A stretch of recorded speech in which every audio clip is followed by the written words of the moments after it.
Le fan club français des New England Patriots partout, toujours, on est là.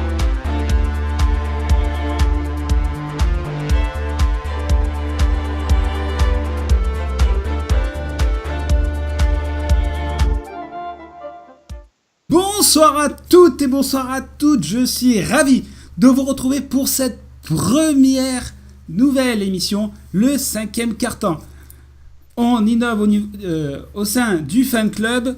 Cette année, on lance une nouvelle émission. Vous connaissiez déjà l'émission du fan club français des New England Patriots. Cette année, on lance une nouvelle émission qui s'appelle 5e quart-temps. On va revenir quand l'actualité sera brûlante. Pendant un quart d'heure, on parlera, selon l'actualité, donc d'un transfert, d'une rencontre, où on essaiera de réagir avec mon invité sur les points les plus importants de l'actualité. Et pendant ce temps, vous retrouvez votre émission de manière un peu plus épisodique, l'émission du fan club français des New England Patriots, environ toutes les 3 semaines. Pour m'accompagner pour cette première, j'ai Cyril avec moi. Bonsoir Cyril. Bonsoir tout le monde. Nous allons parler évidemment de l'actualité la plus importante de ce soir, c'est la rencontre face aux Kansas City Chiefs et la défaite des New England Patriots. Moi, il me reste à vous souhaiter une bonne émission. La première émission du 5e quart-temps, c'est parti pour 15 minutes. Alors, on va revenir, Cyril, sur cette rencontre. La défaite des New England Patriots 42-27. Cyril, ma question est simple, est-ce qu'on doit s'inquiéter de cette défaite ? Pas en outre mesure pour moi. Déjà, simple anecdote pour rappeler, j'ai vu un post traîner sur Facebook tout à l'heure qui disait qu'en 2001, 2003 et 2014, on avait perdu nos premiers matchs de saison et au final derrière il y a eu Super Bowl gagné. Alors c'est vrai que je suis pas allé vérifier, mais quand j'ai vu ça, bon, ça m'a pas rassuré, mais je me suis dit bon, comme quoi tout peut arriver. Et après ça reste un premier match, champion, faut digérer le titre. On joue contre une grosse équipe de Kansas City qui elle justement est là pour aller se taper le champion, tout en sachant que c'est une équipe qui nous a pas toujours réussi. Oui, c'est une équipe, faut le rappeler, qui nous a pas toujours réussi, qu'on l'a évoqué pendant le direct jeudi. Où effectivement il y avait du pass rush, c'est une équipe qui était rodée avec un joueur comme Alex Smith qui tournait très bien, qui l'attaque pouvait tourner très bien. C'est ce qui s'est passé. On rigolait que de certains médias qui disaient que Andy Reid était plus fort que Bill. Bah, sur ce match-là, ça a été le cas. Complètement. Tout a été en place. Ouais. Voilà, ils ont complètement déroulé. Leur jeu de course, Alex Smith a distribué de manière efficace et propre. Voilà, ça a été face à une défense des New England Patriots absolument, totalement absente. Cyril, fantomatique. Absolument fantomatique. Et on va parler rapidement, on en parlait dans l'émission, le front seven, un des points faibles, sur le premier match, ça s'est révélé vrai. Ah bah, tout à fait.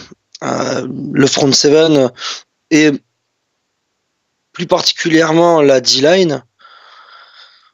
Alors, ils y étaient pas du tout. Certes, ils ont commencé le match sur un front 3 et vite, ça a été corrigé pour remettre un front 4 parce que avec le jeu d'options et les jeux truqués que pratiquent les Chiefs et qu'ils font très bien, on était dépassés de A à Z. Après, les départs, les blessures, on arrive vraiment avec une D-line. Je vais pas aller dire en carton, je vais pas être aussi mauvais que ça, mais qui ne peut que progresser. Oui, c'est sûr qu'en même temps, elle démarre d'assez bas. Mais oui, effectivement, elle ne peut que progresser. Rapidement, côté blessure, aux dernières nouvelles, Hightower qui était sorti sur blessure à cause du genou, on était très inquiets. Normalement, c'est une petite entorse, il devrait être de retour en semaine 2 face aux Saints. On l'a évoqué, la D-line a été très compliquée, on s'est fait transpercer. Autre motif potentiellement d'inquiétude, nos DB, est-ce que c'est un match sans ? Ok, Gilmore vient d'arriver, le temps qu'il s'adapte au système compliqué des défenses créées par Matt Patricia et par Bill, ça peut prendre un peu de temps. On a vu sur un TD une complète mésentente entre McCourty et Gilmore. Butler a fait du Butler, ça a été vraiment mi-figue mi-raisin. Cyril, c'est juste un passage à vide, la DB, ou ça va devenir aussi un nouveau motif d'inquiétude? Euh, Nouveau motif d'inquiétude, je sais pas si on peut dire nouveau, parce que rappelle-toi qu'en début de saison l'année dernière, on en parlait déjà. Alors, est-ce que l'équipe s'est portée à bout de bras pendant une saison pour aller jusqu'au bout? Et on a même pu voir dans de nombreux matchs l'année dernière, euh, où est-ce qu'on est passé très près de la correctionnelle à cause de ça. J'ai en mémoire un match contre les Dolphins, par exemple. Je sais pas si tu t'en souviens, c'est d'être en semaine 3 ou semaine 4. Oui, tout à fait. Où est-ce que où on arrive à gagner finalement le match, mais cette année, ben, c'est pas passé. C'est exactement le même genre de match. Oui, donc à voir sur la réaction des prochains matchs comment ça va se tourner. Mais ça reste qu'une équipe des Chiefs qui, certes, était très efficace avec Tyreek Hill et ça fonctionnait très bien. Ça gérait très bien au niveau de l'attaque, mais c'est pas une des plus grosses attaques de la ligue. Et c'est vrai que se prendre 42 points face à des Chiefs, ça peut être inquiétant. Maintenant, sur un autre aspect où je voudrais t'entendre, Cyril, c'est sur le côté, avant de passer à l'attaque, c'est sur le côté mental. On le savait, c'est le champion qui joue l'ouverture de la saison à domicile, le fait de dévoiler la bannière, le comeback du Super Bowl. On a fait une pré-saison où ça a été vraiment mi-figue, mi-raisin. On n'aime pas trop jouer la pré-saison, etc. Ça a été tout doux, tout doucement.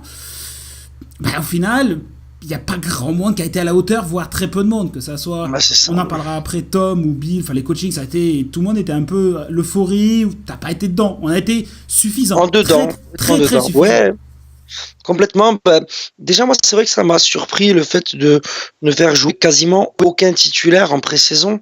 Parce qu'à un moment donné, les joueurs, ils ont besoin de se re-roder aussi. C'est des joueurs qui s'entraînent quasiment tous les jours, qui sont vraiment professionnels, comme très peu de sports peuvent l'être à ce niveau-là.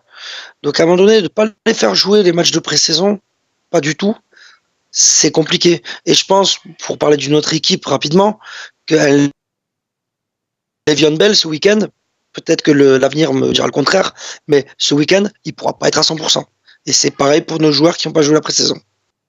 Oui, c'est ça, c'est nos joueurs qui n'ont pas joué la pré-saison, et justement, qui avaient besoin de roder, c'est cette attaque.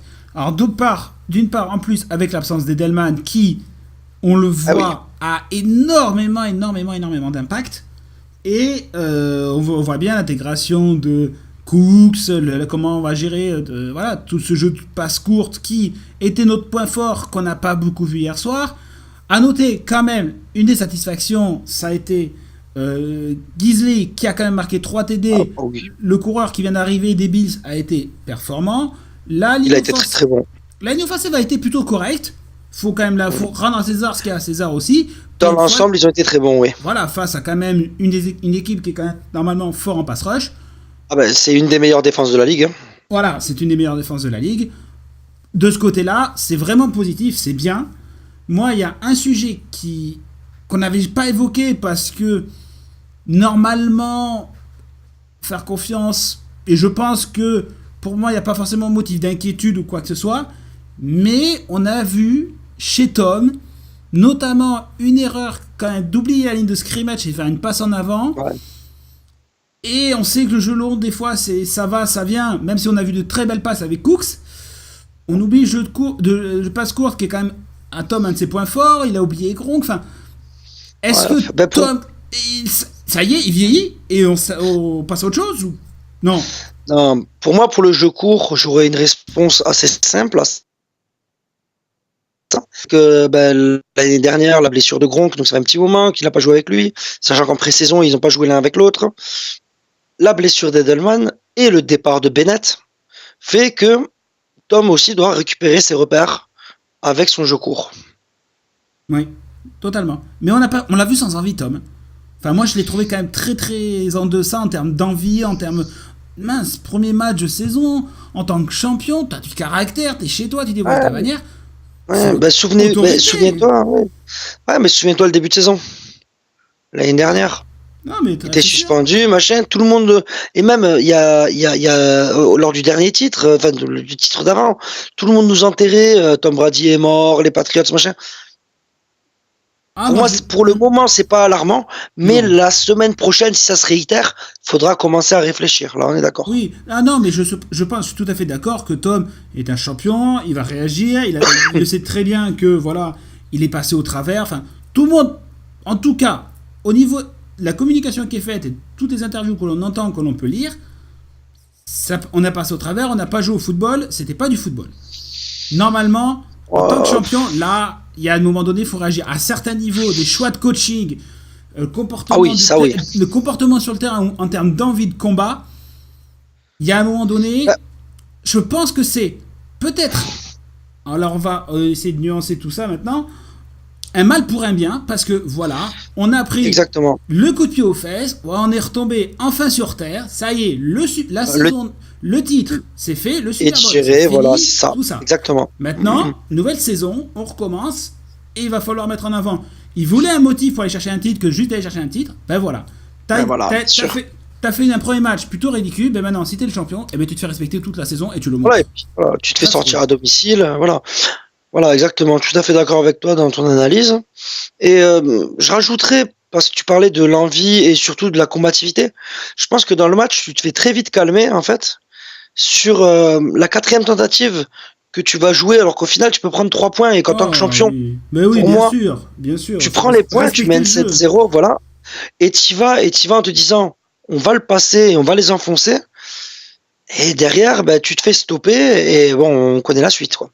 Ah mais le football, Que... mais on est d'accord, hein, le football américain tu le respectes, le ballon tu le respectes, le jeu tu le Ouais, respectes. Si tu tu le respectes. Ah, si tu respectes pas le jeu, à un moment donné, t'auras que tes yeux pour pleurer à la fin de la rencontre parce que t'auras perdu. Hein. Tout à fait d'accord. Mais alors après, moi je jette pas la pierre sur les coachs sur ce jeu-là. Moi de mon point de vue, j'aurais joué safe, c'est sûr, voilà, mettre les 3 points. Mais après, moi j'ai des souvenirs, je parlerai pas d'expérience personnelle dans le football, j'en ai des très mauvais souvenirs l'année dernière, où est-ce qu'on a fait à peu près la même chose en championnat et au final on se retrouve à perdre un match de 3 points qui nous élimine des playoffs. Mais et c'est moi qui prends la décision en plus, donc voilà. Je pense que mon premier match, voilà, surtout faut pas catastropher, hein. Non. Faut pas catastropher. On est d'accord. On a été suffisant, maintenant faut revenir. Ça, après qu'on soit déçu, c'est normal, parce qu'on voulait voir une réaction de champion. Après, quand même, pour relativiser, on met 27 points à ce qui, pour moi, se fait peut-être pas de mieux, mais du moins dans le top 3 en défense dans la Ligue. Hein. C'est vrai aussi. Et voilà. donc, on après, peut sortir un match à 40 points, hein, normalement, si on est sérieux. Bah, c'est-à-dire que si le premier match, sans manquer de respect à ces autres franchises, tu chopes les Browns, les Jaguars ou même les 49ers, c'est pas le même match. Hein. Non, mais au moins ça va nous permettre de travailler. Exactement. Maintenant, ça va nous permettre de travailler et à nous maintenant de mettre en œuvre. Voilà, il va falloir monter et on verra bien ce que ça va donner le reste de la saison. On est entendu. Bien sûr, ça on a attendu partout, mais ça on a l'habitude. Ah oui, après, ce qui est embêtant, c'est de perdre contre un rival de conférence, quoi. C'est sûr que ça peut se jouer à la fin de la saison quand on va compter les points. C'est ça, parce que pour moi, Kansas City, j'en fais un de mes favoris au titre, carrément au titre, je te le dis. Hein. Ça fait un petit moment que je le pense. Kansas City, avec leur jeu qui est vraiment atypique, qu'on n'a pas l'habitude forcément de voir en NFL, qu'on a plus l'habitude de voir dans la NCAA, ce genre de jeu d'options qu'ils ont, de course en option, de shuttle pace et compagnie, ça se fait quand même plus tellement en NFL, ou très peu. Je pense qu'ils peuvent en surprendre plus d'un avec la grosse défense qu'ils ont. Je pense qu'ils peuvent aller très loin. Après, ce n'est que le début de saison. Faut pas s'inquiéter. Cyril. Oh, voilà. Ouais. Cyril, je te propose, on rentre dans les 2 dernières minutes de l'émission, le 2-minute warning. C'est très simple. En 1 minute 30, qu'est-ce qu'on retient de ce match et surtout, qu'est-ce qu'il faut penser pour l'avenir? Ok, alors ce qu'il faut retenir, c'est de respecter ses adversaires, de savoir qu'on a attendu partout. Pour moi, le faible niveau de notre backfield. Et après, surtout, ne pas se faire de soucis pour l'attaque parce que pour moi, elle continuera à rouler. Je te rejoins entièrement. Je pense que c'était surtout un match sans. On le sait, on est un peu irrégulier mentalement saison régulière au niveau du mental. C'est un match sans. On va réagir en tant que champion. On a pris un coup de pied aux fesses. Bien comme il faut. On est bien rouge. C'est ça. On va se mettre maintenant, tout le monde le sait qu'il faut se remettre au boulot pour pouvoir après aller de l'avant. On sait que maintenant, il va falloir travailler sur plein de domaines. L'attaque, on l'a évoqué, elle se rôde, elle a montré des choses quand elle travaille en début de match. Quand l'attaque est travaillée, ça fonctionnait. Maintenant, il faut voir au fil de la saison, ça va monter petit à petit en régime, tout le monde va se régler. Il y a pourtant, pour le moment, pas motif d'inquiétude, ce n'est qu'un match. Il en reste encore plein dans la saison. On fera déjà un premier bilan au bout de 5-6 matchs, voir si ça reste exactement au même niveau. Tout à fait. Mais pour le moment, il faut tempérer. On est déçu, certes, mais c'est le premier match. Si on n'en perd qu'un de toute la saison, playoff inclus, on est champion. Donc pour le moment, il faut y croire. On a le temps, on le sait qu'il y a des hauts, il y a des bas. On commence par les bas. Peut-être qu'elle finira tout en haut. Ouais, c'est ça. Et puis, on prend 21 points dans le dernier quart-temps. Faut pas l'oublier, ça aussi. Exactement. Pour 21 points dans le dernier quart-temps, on était au coude à coude. On n'est pas rodé. On est absolument rodé nulle part. On n'y était pas. On a quand même tenu 3 quart-temps face aux Chiefs. Ça reste correct. Maintenant... Avec d'énormes erreurs défensives, surtout des gros big plays, quoi. Exactement. C'est-à-dire qu'on prend 2 touchdowns sur des drives vraiment bien construits où est-ce qu'il n'y a rien à dire. Je dénigre pas l'attaque des Chiefs, loin de là. Mais après, c'est vrai qu'il y a 2 touchdowns que tu prends sur des big plays énormes, sur des grosses erreurs. Voilà. Donc pour le moment, c'est qu'un premier match. On est certes déçus, mais il faut croire en cette équipe. Ils nous ont déjà montré que bien par le passé, ils étaient capables de travailler, de repartir de l'avant et d'en faire démentir plus d'un. Écoute. Exactement. On arrive à la fin de cette première émission. Merci Cyril de l'avoir inauguré avec moi. Avec grand plaisir, Cédric, c'est toujours un plaisir de passer avec vous à l'antenne. Voilà, moi il me reste à vous remercier, de vous souhaiter une bonne semaine, de bons matchs NFL et n'oubliez pas le fan club français des New England Patriots, partout, toujours. Bonsoir.